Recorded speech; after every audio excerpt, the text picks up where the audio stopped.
Kalau Anda nggak bisa perbaikin dalam waktu setahun dari kemarin, ada kemungkinan besar bea cukai akan dirumahkan seluruh pegawainya. Kalau tak, jadi mungkin dia dirumahin aja sampai pensiun, nggak dibayar. Atau dibayar apa nggak? Mau nggak kita bayar lah. Rugi gua kalau bayar lo.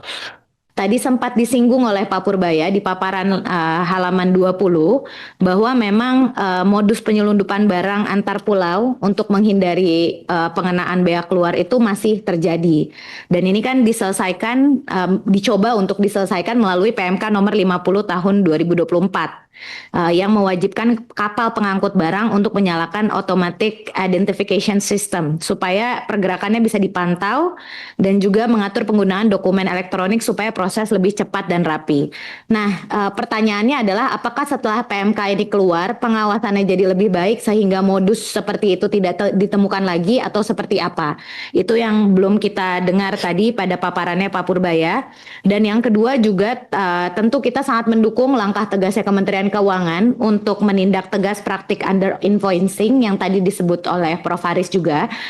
Tapi tentu kemarin sudah ada laporan dari Dirjen Pajak, ada 282 wajib pajak yang melakukan kecurangan dalam hal ini dalam ekspor minyak kelapa sawit. Dan jumlahnya cukup besar 140 miliar rupiah dalam potensi kerugiannya. Nah, yang justru kita belum dengar juga tindak lanjutnya terhadap WP yang under invoicing ini seperti apa. Dan tentu bagaimana DJP nanti bisa memperkuat pengawasan pada sektor yang tentu memiliki potensi tinggi untuk praktik under invoicing ini supaya ada tindakan preventif yang tentu bisa mencegah hal-hal seperti ini berulang di tahun-tahun yang akan datang. Demikian pimpinan. Untuk under invoicing tadi dari Golkar ya dari Demokrat juga, apa yang sudah saya lakukan, apa kita santai-santai aja setelah ada temuan seperti itu di lapangan. Jadi sekarang kita sedang revamp itu bea cukai kita, termasuk seluruh sistem IT-nya. Kita punya Simbara yang terdiri dari berbagai komponen kan, dari ESDM ada sistemnya, dari bea cukai, dari pajak ada sistemnya semua.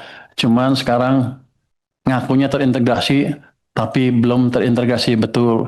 Saya sudah buat tim 10 ya di LNSW, Lembaga Nasional Single Window, untuk memperbaiki itu dari waktu ke waktu.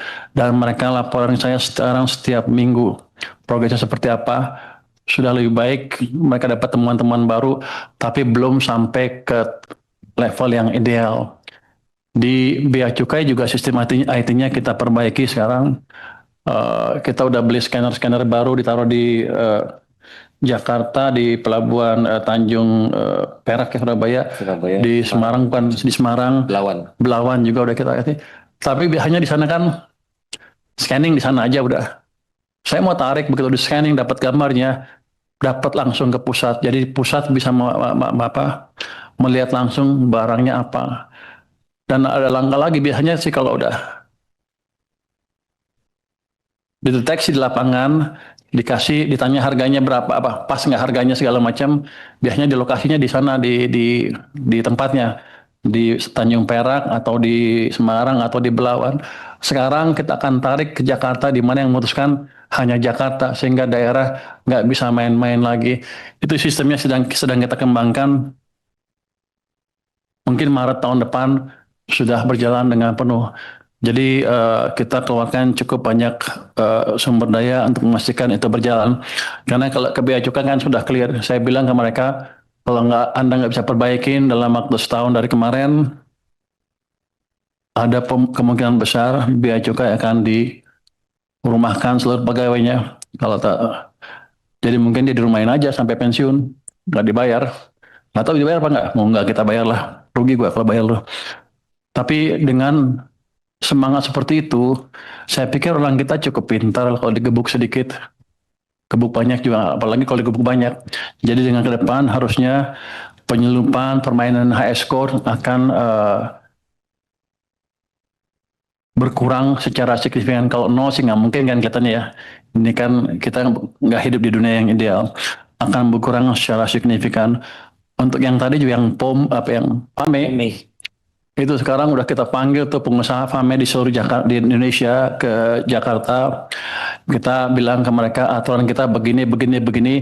Kita nggak akan deviate dari aturan itu. Anda siap-siap aja. Kalau Anda mau berbisnis terus, ikut aturan kami. Kalau enggak, saya hajar dia. Jadi setiap ada pelanggaran-pelanggaran itu, kami dapat namanya, termasuk yang sibuk-sibuk, yang ribut-ribut di Medsos. medsos tentang apa Bapres. Kami dapat namanya, kami investigasi pajaknya seperti apa. Ternyata banyak dari mereka nggak bayar pajak. Saya datangin orangnya ke sana untuk suruh bayar pajak. Jadi ini harus fair. Kalau mereka nyerang ya harus bersih. Kalau mereka nyerang-nyerang aja untuk menghindari apa menutupi kejahatannya, saya hajar dari pajak. Itu ternyata boleh saya main di pajak. Emang nggak bayar pajak. SPT-nya 0000 selama 5 tahun berturut-turut berarti nggak bayar pajak. Ada yang selalu nihil padahal punya gudang banyak sekali. Jadi jangan main-main lagi dengan pemerintah. Kita serius. Dan ancaman saya ke Bea Cukai juga serius. Kalau mereka main-main, kita hantam. Sama juga ke pajak juga. Sebentar lagi akan ada perbaikan yang amat signifikan. Prinsip pengawasan barang ekspor tadi tanya itu ya. Pada dasarnya itu dah sama. Kita akan pakai sistem yang yang terintegrasi, pakai IT. Kita kembangkan juga sistem AI. Ini walaupun saya lihat masih awal, tapi kelihatannya orang-orang kita masih bisa belajar. Download Tribun X sekarang, menghadirkan lokal menjadi Indonesia.